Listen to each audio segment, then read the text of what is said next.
Today on Inspired Money. So our rates start at $5.95 US an hour. The thing about it is it's a win-win because the majority of the money goes to the workers.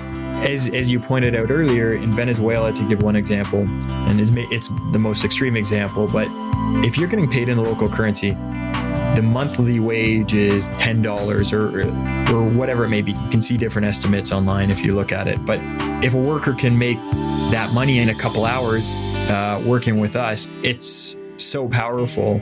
This is episode 174 with co-founder of Iworker, John Miles. Welcome to Inspired Money. My name is Andy Wong, a managing partner at Runnymede Capital Management. Each week, we bring you an interesting person to help you get inspired, shift your perspectives on money, and achieve incredible things. From making it to giving it away, Inspired Money means making a difference, creating something bigger than oneself, and maybe, just maybe, making the world a better place. Thank you for joining me.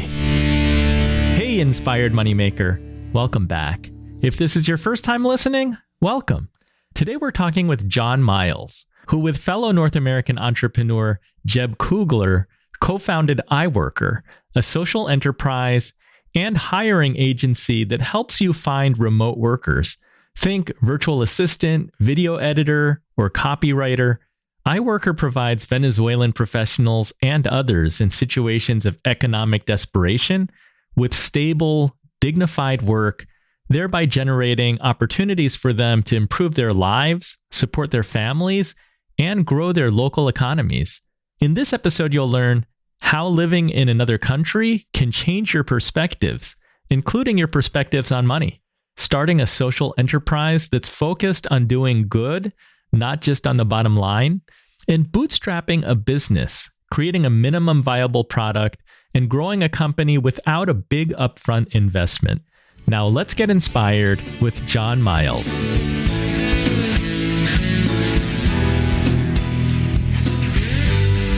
John, welcome to Inspired Money. I'm so excited to have you on the show. Yeah, thanks a lot, Andy. I'm happy to be here. Let's jump right in. What's your earliest childhood memory of money? Yeah, so this maybe dates me a little bit. When I was young, I don't know how old I was at the time, but it must have been around 5 or 6. I got my first bank account. This was back in the day when you had bank books, and so I remember I had this bank book with a dog on it. It was a bank account for kids, and it was meant to be like your first bank account. And I would take it in, and then they would, with the bank book, you would give it to them, and then they would print off your balance and all your transactions. So instead of doing internet banking now, or you go to an ATM and you print out a receipt, you'd actually give them your bank book you give it to the teller, or I think you could also put it into the ATM, and then it would go through and it would print off all your transactions since the last time you reconciled it. So I think at that time, I remember looking at it and seeing, I think I had like $3 or $5 in it. But just seeing that the balance was going up a little bit because I was getting interest on my $3. So every month I'd get an extra, whatever it was, a couple cents in there. But that was first my first foray into banking. And then the other part of it was just my parents telling me, this is what this extra money in here is. And just learning a little bit about interest. So yeah, that was cool. And it's sort of, as I say, it's kind of funny to look back and think, I had a bank book, and you would go and have them print the transactions off in it. A stark difference when you could actually get paid interest. Yeah. Yeah. I as I say, I don't think it was too much, but I don't know what the interest rate, but that was back in the 80s. So yeah, maybe the interest rate was pretty good. John, you're an entrepreneur. You're from Canada. You spend at least 2/3 of your year in South America.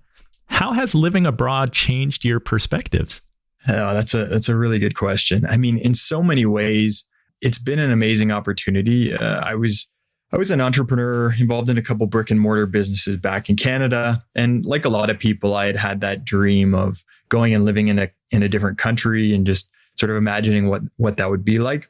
And I had the opportunity to sell my ownership in those businesses all at one time to one person, and just make a life change essentially. And so I had done some traveling and just decided I was going to try and learn Spanish, try and learn another language, and Spanish seemed like a good language.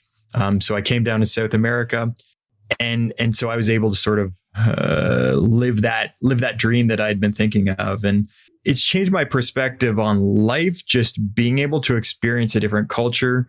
You realize that the way we see the world, and I know this is a cliche, but for sure, like actually being able to live in a different country and experience a different culture, you realize, okay, the way that we see the world in North America, or in my instance, in Canada, is not how everybody sees the world, and you can do things a different way and still get by.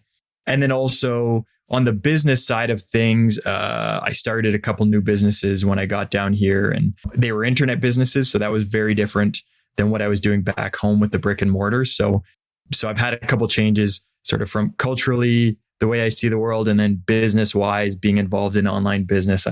That really, really opened my eyes up to the opportunity that there is with online business. Because I had heard of like the odd person who had an online business, but I didn't know much about it because that wasn't the world I was living in.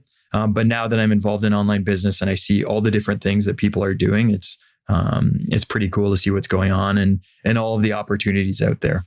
So what was your first online business? That was a blog? Well, actually, if you go back 10 or 12 years ago, I started a software as a service company. And so that was my first real foray into entrepreneurship. But I was still selling it in person. So all of my clients like were people that I knew or I had met, like I'd called up on the phone and that sort of thing. So that technically was an online business, but it was all in-person clients. And that business was around for quite a while, and I ended up selling that. And then I started a blog, which I was focused on for, 6 months or so. And that was okay. It was never going to be the next big thing. And then I had by that time met my now business partner, and we had talked about starting some things together. And we started one of our businesses we have now called Iworker, which is our main business. But we just started it on the side as something to just do sort of for fun. It was a social enterprise, is a social enterprise. So it's something that we were trying to do to help out the situation in Venezuela with the economic and political situation that's happening in Venezuela, and just provide people with work. And then it ended up growing. It wasn't a huge plan for us in the beginning. We were spending a couple hours a week on it, but it snowballed and took off from there and became our main focus. How did you choose where to live in South America? Yeah, so I had traveled around a fair bit, and I don't know if you've had this experience, but you just go to a city and it just speaks to you. And so I had felt that both about Buenos Aires and then Medellín. And so I decided, okay, I just when I was in both those cities, I thought, I'd love to live here. Like I like the vibe of the city and just, the hustle and bustle and the people and the restaurants. And so when I had the opportunity to leave Canada, those places just jumped out at me. They checked every box. It was like, I would love to live there. And then it's also Spanish speaking. And in both places, more so in Medellín, people don't speak a ton of English. And so I knew that it was going to force me to really jump into it and learn Spanish and all that sort of thing. But really the answer is just they were two cities that really, they checked every box, but they just, for some reason, I can't quite put my finger on it. They just spoke to me as places that I'd like to live. How's the food? The food in both places is amazing. So in Buenos Aires, it's more, it's focused a lot on meat. They have asados. So like the meat and wine and all that, which I love both of those things. And then Medellín is it reminds me a little bit more of Toronto. So it's multicultural. Like you can get amazing Thai food, you can get amazing Vietnamese food, amazing Greek food, great pizza, great hamburgers. So it's got a lot more of a spread of different things. But I would say the food in both of those cities is amazing. John, you told me that in Medellín you can live pretty inexpensively. How has living abroad changed your perspectives on money? So that's certainly true. I don't know. I mean, it depends on whether you're talking food or apartments, but I would say like Medellín, the cost of living is maybe half of what it is in Canada. And then Buenos Aires, it's the same is true there. The interesting thing about Buenos Aires is the value of the dollar has swings a lot because the currency is changing so much in Argentina. So the value of their currency has been dropping and dropping. When I went there for the first time 3 years ago, I think it was $1 was about 15 Argentine pesos. And now I think it's around 70. $1 gets you 70 or 80. So prices have gone up, but not at the same speed that the currency has dropped. So Buenos Aires is actually quite an inexpensive place to live for a lot of things like food and all that. What I've realized living in both places is just, I think the culture is different and that people don't talk about money as much. They don't talk about what they earn. It's not one of the first questions that everybody asks when you meet somebody new at a party is, oh, what do you do for work? And then the subtext of that is like, what do you earn and how do we stack up against each other? So it's not as important of a thing, which I think is in a lot of ways is refreshing. And so you don't have that sort of underlying feeling of always comparing yourself to other people, which I know can be the case in a lot of big cities. And from what I've read, that can be quite destructive because even if you're doing really well, if you hang out in a peer group with a bunch of people who are doing even better than you are, you're always going to compare yourself. And so they say like, yeah, people would be happier making $60,000 a year and making the same amount as everybody they work with than making $100,000 a year, but everyone they work with makes $150,000 a year. So I guess just to summarize that, I find culturally speaking, and I don't mean to generalize, but just, it seems like people talk a little bit less about money, what they earn, what their jobs are here. And it just takes off some of that pressure to compete, which I think is healthy. So when you're at the party, what is the focus? Yeah, that's a good question. I don't know. I don't know what the answer is. It's just, small talk and all that. But just talk about life. That sounds good. Have your priorities changed since you've lived down in South America? I guess in the last few years, because when I left Canada, I had made some money off of selling my ownership in those businesses. And so I wasn't under the gun I knew that I wanted to start another business, but I wasn't under the gun to make a ton of money. And so we started Iworker as a social business. And really the focus was to provide people in Venezuela, inside and outside Venezuela, the opportunity to earn in US dollars. And so we take a small margin, but we set that as a small margin from the beginning and haven't changed it. And actually have been trimming that back. So it's what I mean to say there is like, because I wasn't under the gun when I moved down to South America, and then the cost of living in South America is also significantly less than it is in Canada. I've just had less pressure over the last few years to worry about income and what I'm making and that sort of thing. And so it's allowed me a space to just focus on doing things that I like. And I found when we started Iworker, we started it with that social focus. We were paying workers well, and that's had really positive benefits in terms of people resonate with that mission. And so we've had a lot of word of mouth on the client side, people referring other business owners they know to us. And then on the worker side, our turnover has been tremendously low, way lower than I ever would have imagined. And that's just a product of treating people well and paying them well. So the business has really done well because of that. Those two things. And that was not planned. It was more of a product of just having that space to work and not have to worry about profit and income and all that sort of thing. So I guess to summarize, being in a city where the cost of living is lower has taken off some pressure and allowed me some more room to just focus more on the business rather than on the profit. Right. Less focus on the bottom line. You have more flexibility. It's a little bit counterintuitive, I think, the social enterprise aspect to many entrepreneurs, because I've heard you say that your goal is to make small margins, but as you scale, you actually want to lower your margins. Yeah. So for us, like we said from day one, okay, we don't want to take too much money out of this business because our main focus is to provide work for people who are going through a tough time. In Venezuela, there's hyperinflation, and a couple of years ago, it was up above 1,000,000%. And there's just not a lot of opportunity for good work in Venezuela. So when we started this business, we said, okay, that's our focus, is to try and help out, do our whatever we can. It maybe is a small thing, but do something to try and help out the situation there. So we said, okay, we don't want to pull out too much money in this business, but as we scale, like we started with, of course, one worker and one client. Now we have over 400 workers and I don't know how many clients, but it's in the thousands. And so we said, okay, well, even these small margins are adding up. So we're gonna pare that back and say, okay, what can we do with this money? Give workers raises, and right now we're doing a pilot program with giving our workers health insurance, and hopefully that goes well. We're going to roll that out to everybody working over a certain number of hours.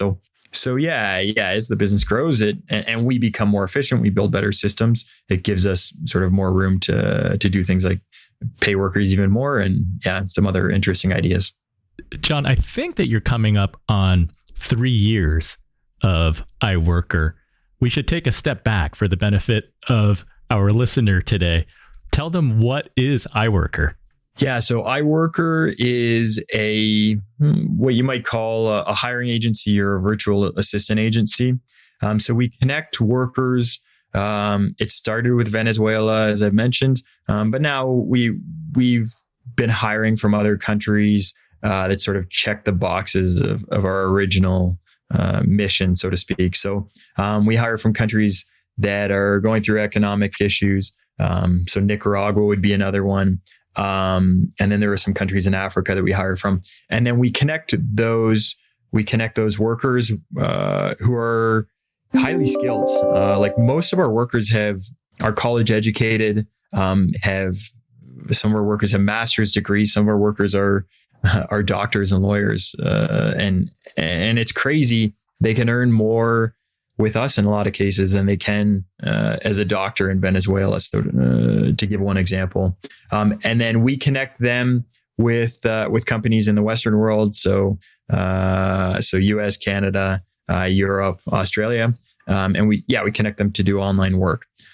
So a lot of people use the term virtual assistant. We like to say remote professional because it sort of gives credit to the skills that these workers have and the fact that they're college, university educated, and they can do more than just be an assistant. So we have, in that set of 400 workers, we have workers who do everything from like typical virtual assistant type of work, like lead generation and research and all that. We have workers that specialize in graphic design and video editing, web development, translation, copywriting, all sorts of different things.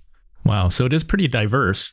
Yeah. They say you should focus on a niche, and we haven't done that at all. But it seems to be working fine at this point. But yeah, we have workers that do almost anything that you can do with a computer. We have a worker that can do it.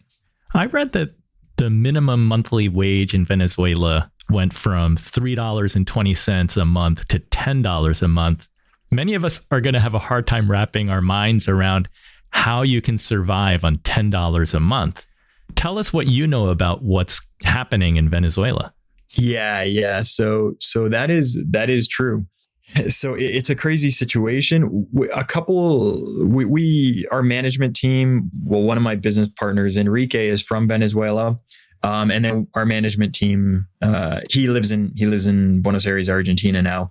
And then our managers, a few of them live in Venezuela still. So we've got a good finger on the pulse of what's happening there. And what Enrique said is just a very high percentage of people leave Venezuela, and so that they can get paid in US dollars or get paid in another currency because of the inflation rate with the Venezuelan bolivar. And then they send money back. And so, it's quite a high percentage of families are living off of the wages of someone who's left the country, or in cases like this where they may still be in the country, but they're able to get a job online earning US dollars. But one of our workers told me, he said his mom's a professor at a university and she gets paid in bolívares. And he said like her salary each month is like, I don't know, $10 or something like that. And sometimes they're not able to pay it because for whatever reason. But he said it makes almost no difference whether she gets paid or not because it's such a small amount. And so she's living off of the money that this worker sends to her. So that's super common. Enrique, as an example, like he sends money to a number of different people every month back in Venezuela, just so that they have money to buy food and get by.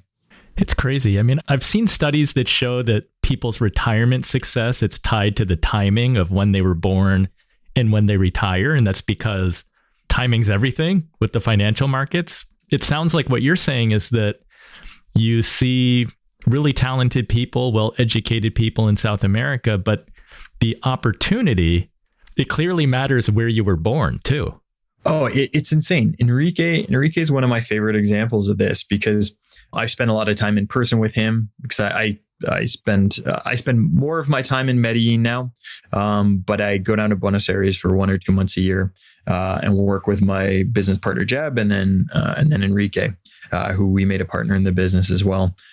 And so we hired him originally, or Jeb hired him originally as a virtual assistant, but he is so talented. Like his English is unbelievable. He's super charismatic. I remember one day I was doing the bookkeeping and then I was training him on it because he was going to take that over.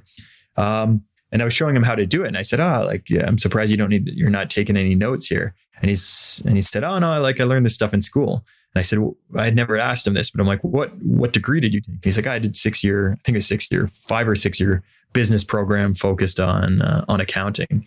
I'm like, that's crazy because we hired him, or Jeb hired him as a virtual assistant, but he's just super talented. He's got more university education than I do.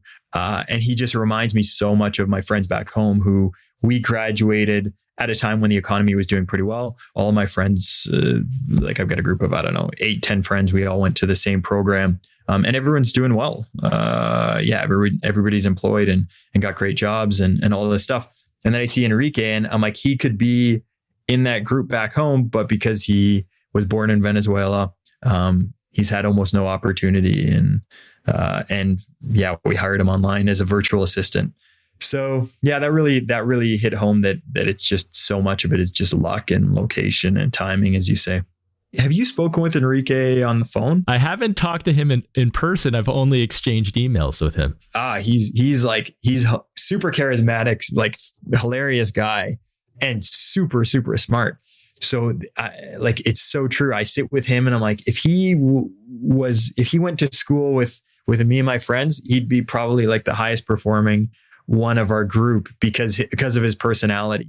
And he speaks 3 languages and all this sort of thing. But we found him we hired him on Craigslist just to be a virtual assistant. And he was just doing like menial tasks for my business partner, Jeb, in the beginning. And now he runs he can, if Jeb and I, every now and then Jeb and I will like take a week to just focus on the direction of the business, and Enrique can run the whole business. So now doing, like 7 figures in revenue, and Enrique runs the whole business, no problem. It just makes me realize you can find insanely talented people. And just because the cost isn't a lot doesn't mean that they're not super talented. One of our workers, Jesus, is he still is the medical director at the main hospital in Caracas. He's a surgeon. I think he's a surgeon. But yeah, he's the medical director, and his English is flawless because he grew up part of his life, I think, in the States. And he's working for us. We actually had him write a story, and it's like practically brought tears to my eyes. He's making more money working with us than he is as a medical director at the hospital in Venezuela in Caracas. So yeah, that's like just an extreme case of like blows your mind how the opportunity just isn't there. If you're getting paid in local currency, like you might as well not be earning anything.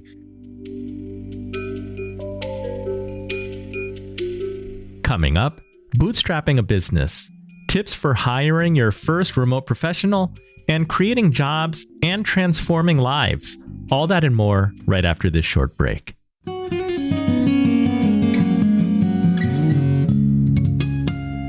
The show notes for this episode can be found at inspiredmoney.fm/174. If you're listening in your car or wherever you are, check the show notes if you want to learn more about John, Iworker, and all other things mentioned in this episode. It's time for the Runnymede Money Tip of the Week. I want to share my experience working with Iworker, but first, let's rewind to 10 episodes ago with Jared Hanning, Inspired Money episode 164. But yeah, if you're doing the work, you're falling behind. And then as you realize the less you work, the more you make, what the shift in thinking is, instead of doing things, start causing things. How can this activity go forth without me? What would need to happen? By building systems and relationships. Now, a lot of people in the beginning, they're hesitant. They say, well, I would delegate that. I would outsource it, but I don't have the money to hire somebody. Okay, that's true. You don't have the money to hire somebody. And the reason you don't is because you're spending your day doing tasks that could be delegated for $10 or $15 an hour. It's a catch-22. And no matter how fast you are at checking those tasks off your to-do list, you're just spending more of your day and your energy on the lowest paying activities. That's why you don't have extra money to hire somebody. Instead, start your day with the one thing you do better than anything else. End your day with the little stuff. If you'll do that by honoring your sweet spot, then it won't be very many days before you have the resources you need to delegate everything else. I love that advice. What Jared said there is probably the reason why when someone from Iworker messaged me on LinkedIn, I responded and wanted to learn more.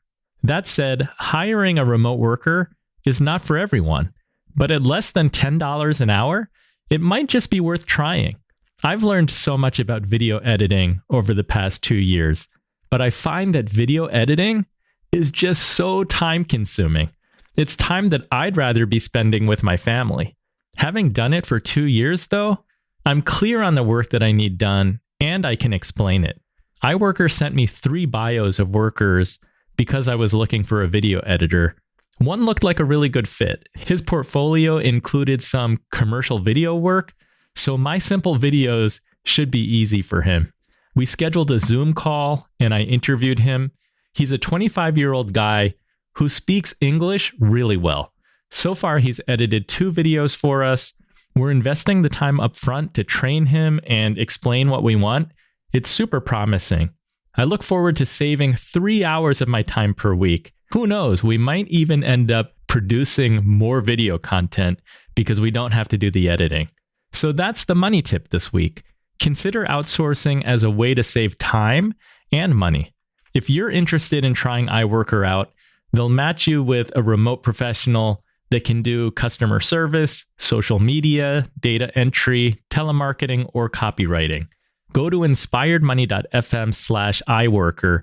That's Iworker, Iworker, and you can get 3 free hours to try it out. If you try it, let me know. I really want to know if it works for you. That's the Runnymede Money Tip of the Week.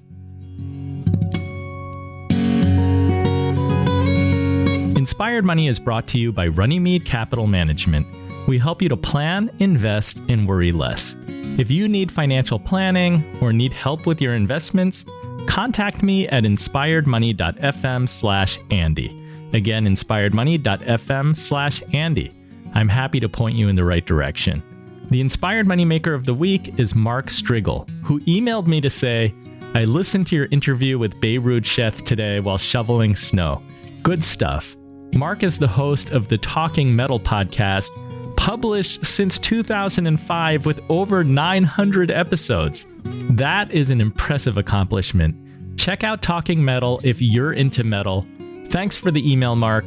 Inspired Moneymaker, if you want a shout out on a future episode, I want to know what you're doing to inspire and make an impact.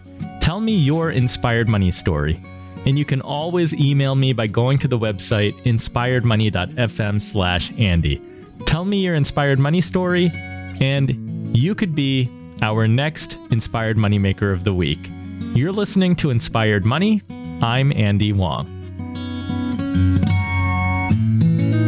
You and Jeb bootstrapped Iworker Tell us how you started with a minimum viable product and how it's evolved. Yeah. Well, it's a super simple business. So there was never any need to put any money into it. We're all about the minimum viable product, because at least I'll speak for myself. I did the exact opposite with my first business, a software company. I spent tens of thousands of dollars having the software built. I spent thousands of dollars on the website and the graphic design, the logo, and all this sort of thing. And I spent 2 years of my time like trying to perfect the software. And then once everything was done and I couldn't think of anything else to distract myself with, I had to pick up the phone and start trying to sell it.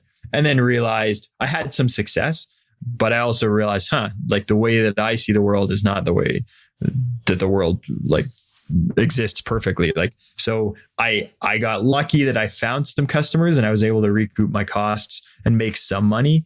But it didn't turn out the way I had hoped. I thought, I'm going to kill it. Like, I'm going to, this is the next big thing. And it just made me realize, okay, like you need to test your theories. And I had spent so much time over the last couple of years when I should have been picking up the phone first and saying to people, hey, if I build this, will you buy it? Are you interested? What do I have wrong here? And trying to speak with those customers. So I learned that lesson, and I think Jeb has learned that lesson along the way as well. So when we were starting Iworker, we said, okay, yeah, we've got an idea here. Let's try it. We don't need anything fancy. We're just connecting people really. So we didn't have a website for the first, I think, 6 months. We would just speak with people. We'd have friends like refer their friends, and we'd get on the phone with them. And then we'd have workers get in touch with us who were friends with our current workers. And then we just put their names and sort of skills, like we'd interview them, put their names and skills into a spreadsheet. And that was our business, just like a spreadsheet for our transactions and a spreadsheet to keep track of our workers. And that was it. And it grew to the point where like, okay, yeah, like this is a real business. We registered the business and we're like, okay, we need to actually set up a website. But even when we set up the website, it was like a super basic first version. Our logo was something we pulled together in like 5 minutes. And yeah, we just realized that, okay, as that business grew, we're like, okay, we didn't put any money into it. It sort of proves that you can do an MVP and be pretty successful. So yeah, there wasn't any need to invest any money because it's just such a simple business model. Yeah, it's pretty interesting that you didn't have to invest a lot of money into a website, creating a platform. In my case, Iworker found me. And I feel like the experience was a little bit more dependent on emails. Enrique sent me some bios of candidates to work with. I could read those bios. I could look at their portfolios. And then we set up a Zoom interview to see if it's a good fit. It felt kind of like conducting an interview for somebody that I might bring into the office, but instead the interview was over Zoom and the video editor is working remotely. Yeah, we're all about really good communication and that sort of thing. And that's one of our unique selling propositions, I guess. So that's not because some people may listen to that and they may say, well, I don't want like a simple business that has no technology and that's old school. But on the back end, like we do have complex systems now that tie in with our accounting. And yeah, we've got certainly over 1,000 clients and we keep everybody up to date with like a click of a button, like on our billing. Like it's very automated. Our keeping track of workers in our database and all this is quite advanced now. So it doesn't have to be super simple, but you can evolve it. Like we've just put one foot in front of the other and said, okay, we're doing things like this now. This is working. How could we improve on this? And it's just micro improvements day after day. And so you can evolve your way to a complex. And that's how I think it should be done. Like, yeah, you evolve your way to something complex over the course of the over year. But you don't have to start with some grand vision and build something super complicated in the beginning. That makes sense. Well, you've learned your lessons from your software business. The way you're doing it now, you can actually react to what your clients want, what your workers need, and come up with solutions that are being implemented in real time and being applied. For our listener today who may be considering hiring a remote professional in social media or lead generation, copywriting, cold calling, video editing, like me, what advice do you have to get them started on the right foot? Yeah, so I've got a couple of pieces of advice that I'd recommend for people. So The first one is just there's sort of a fear, and I get it when you're hiring for the first time, is just how could somebody in another country who's from a different culture, how could they be able to do the things, understand my business to the same degree and do all the things that I'm doing? But what you need to realize is that you can get workers that are university educated, super talented, bilingual. And so if you put that work in and you put that faith in to showing them the ropes, you can get amazing results. But it is a learning curve. So just realize, okay, there may be some missteps in the beginning. And it's a skill. So it's a skill delegating to people. But once you get past that learning curve, you can get amazing results out of it. And the reason that's important is, as everybody knows, like you can't do everything. And especially as your business starts to grow, you're going to find your time is stretched more and more. So it's super important to develop that skill to delegate so that you can focus on the key parts of growing your business and then pass on the day-to-day stuff that either you don't like doing or is just not a crucial part of growing your business. And if you talk to people who have had successful businesses, a lot of times that's what they'll tell you is just the key skill is just delegating stuff that isn't super important onto other people so you can really focus on the hard parts of growing the business and the things that only you can do. So I guess that's the first part, is just have some faith that even if it seems intimidating, that it is possible to do. And you can have amazing results by delegating to somebody else. The second part of that is just spend the time in the beginning as if you were hiring that person in person. So a lot of times people will cut corners because it costs less to hire remotely. And then also that person's in another country. So you feel like, okay, I'll just send them a Google Doc with the instructions. But what you want to do is you actually want to invest the same amount of time as if you were hiring somebody to work in your office with you. So if you were going to hire someone to work in the office, you wouldn't just leave them a piece of paper on day one with the instructions. You would walk them around the office, introduce them to people. You would tell them about the business. You would check in throughout the first day and check in at the end of the first day and find out if they had any questions and make sure everything was going well and they're on track. And then check in the second day and all that sort of thing until you know that they're up and running.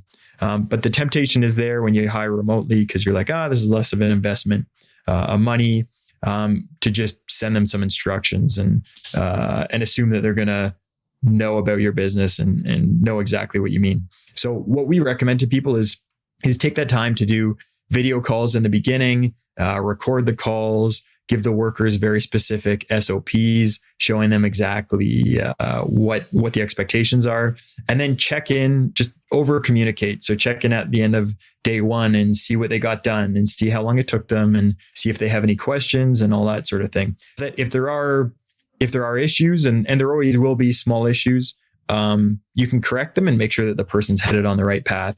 Rather than, I've heard situations where a client will give a worker instructions and then they don't communicate with that worker until after a week. And they're like, oh, they've been doing the wrong thing for a week or way headed in the wrong direction.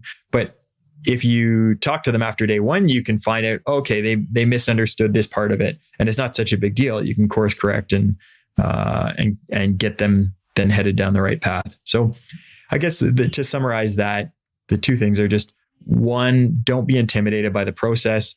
It's a well-worn path, delegating to people. So even if you haven't done it before, it's super powerful. It's a skill like anything else, and you will get there. And then the second thing is just spend that time, invest in the relationship, and that's how you'll get amazing results. If you sort of skimp on the training in the beginning, the results won't be as good as they would be if you put in the time. So it saves you time in the long run.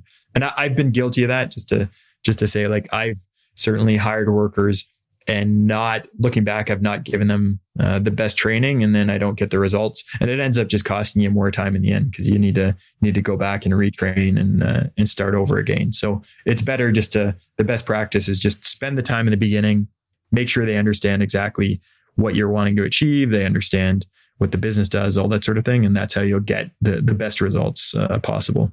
Great advice. You're right. I think that there's a tendency to kind of feel like at the beginning, it's like, oh, if I take all this time to explain and handhold. I could do it quicker myself, but it is a relationship and you need to be clear and start that relationship off on the right foot so that you can step back and step away eventually.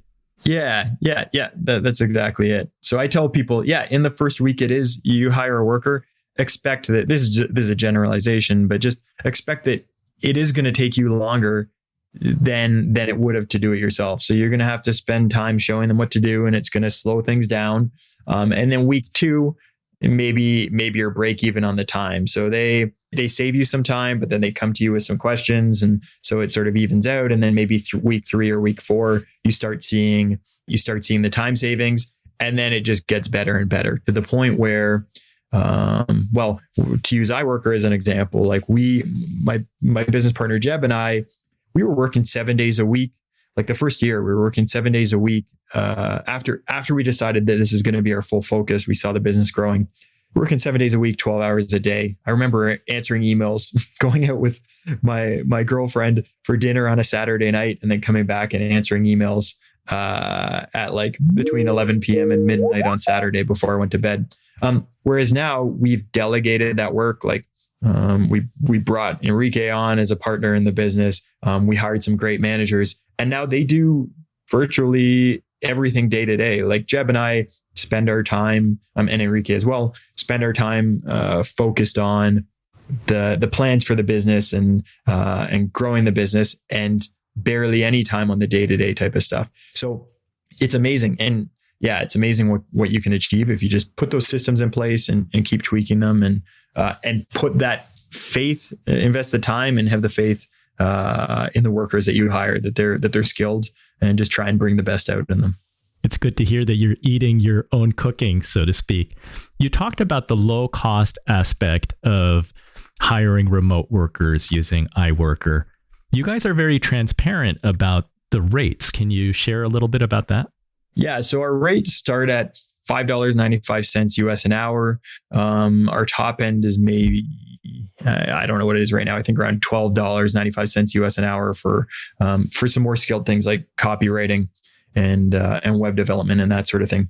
And the thing about it is it's a win-win, because the majority of the money goes to the workers. As you pointed out earlier, in Venezuela, to give one example, and it's the most extreme example, but if you're getting paid in the local currency, the monthly wage is $10 or whatever it may be. You can see different estimates online if you look at it. But if a worker can make that money in a couple hours working with us, it's so powerful. Which is one of the reasons our turnover rate's so low. So it's amazing for the worker, but then it's amazing for the business owner as well, because they can hire workers to do things that they just wouldn't otherwise have the money to do, or they can hire workers to take work off their plate that's tying them down or pulling them down. And again, it allows that business owner to free up and focus on the key parts of growing the business. It's a super, super powerful win-win. And that's the reason why it's becoming, like, everybody talks about outsourcing and virtual assistants and all that. And just because it's such a powerful combination, and becoming easier and easier as the days go by because of technology and all that sort of thing. I love the idea of giving somebody a hand up versus a handout. I mean, I think that in the world that we live in, you need both. But I'm hearing the power of Iworker.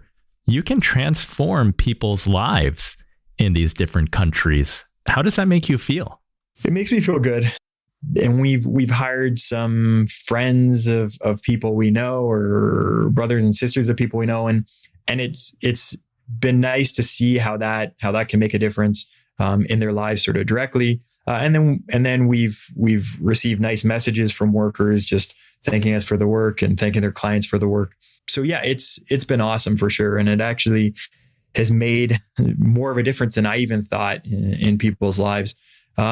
So yeah, it's something that we want to focus more on telling those stories. And we're trying to figure that out now, just so business owners realize, okay, you can do something good it'll help your business, but also you're helping somebody else. And so, we want to be able to put those stories together somewhere, and whether that's on Medium or feature them on our websites or on our website or do videos, we're not quite sure, but it has been amazing to hear them, and we definitely want to share them more as time goes on. That's really cool. Has it been a challenge for you to pay workers in Venezuela? I hear that you even sometimes can pay in Bitcoin. Yeah. So Venezuela and Zimbabwe is another country where, because of the inflation rates, you don't want to hold money in the local currency. So people hold money in things like Bitcoin, Ethereum, that sort of thing, just because it doesn't fluctuate as much, I guess. I'm not a Bitcoin expert. It seems to fluctuate a lot to me, but I guess it's better than knowing, to use the example in Venezuela, you get paid on Tuesday and by Friday your money is worth a third less.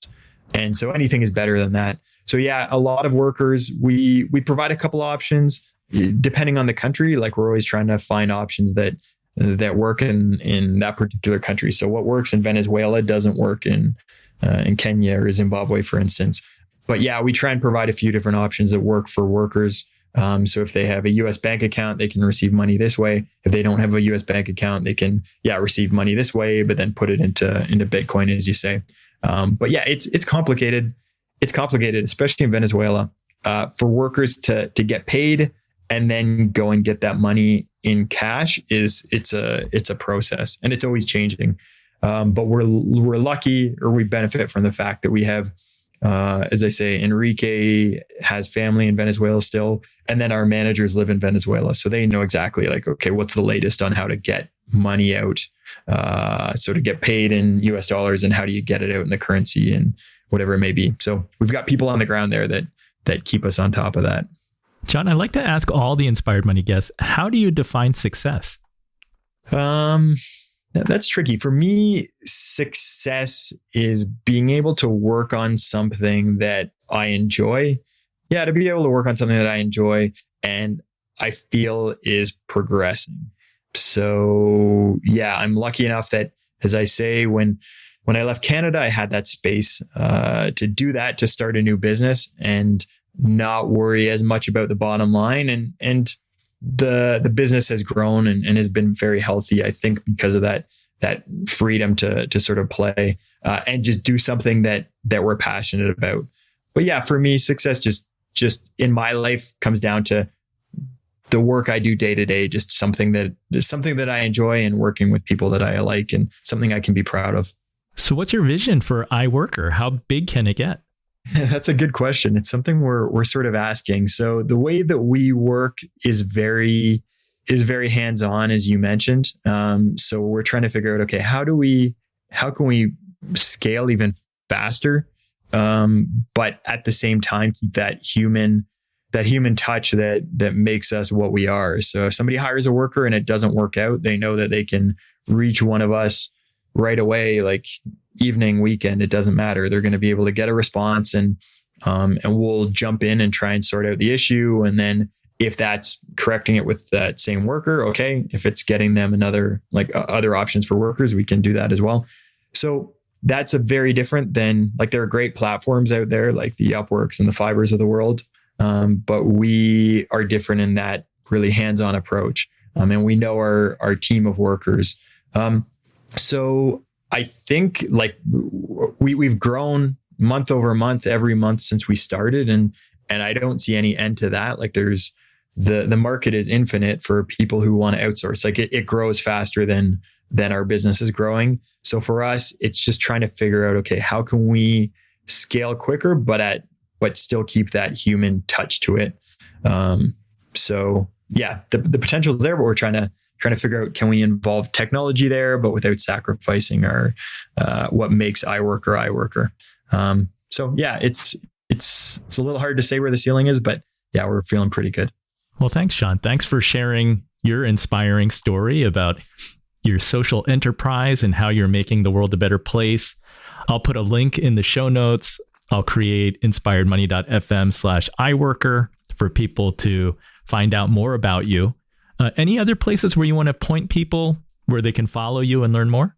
We're not huge on social media at this point. We really just, I guess, ask people to visit us on our website. So I'd say that's the best place. People can reach out to us on our website we've got a phone number on there, email, Skype, all that. So we're pretty easy to reach just by going to our website, iworker.co. Fantastic. Well, thanks for inspiring me to try to take some tasks off my plate. And my experience has been a good one. So thank you, John. Thank you, Andy, for having me on. So what was your favorite inspired money moment? Creating jobs in places like Venezuela, Nairobi, and Kenya, Iworker is making a positive impact in places where there are very talented people, but a lack of opportunity. It can be a win-win if you're a small business owner or a solopreneur looking for a remote worker. If you had a different favorite inspired money moment, please let me know. I'd love to hear from you, and I'll give you a shout out here on the podcast. I'll also mail you an Inspired Money sticker or button. If you want to check out Iworker, go to inspiredmoney.fm/iworker. That's IWORKER, and you'll get 3 hours free to try out a remote professional. This episode of Inspired Money was edited by Christopher Wright of Wright Media. Thank you so much for joining me. If you're not yet subscribed, what are you waiting for? Subscribe right now in whatever app you're listening to. That way, you won't miss next week's show. I'll see you then. The music you're listening to right now and all other music on today's show is by the amazing Jim Kimo West. Have an inspired week and do something that scares you, because that's where the magic happens.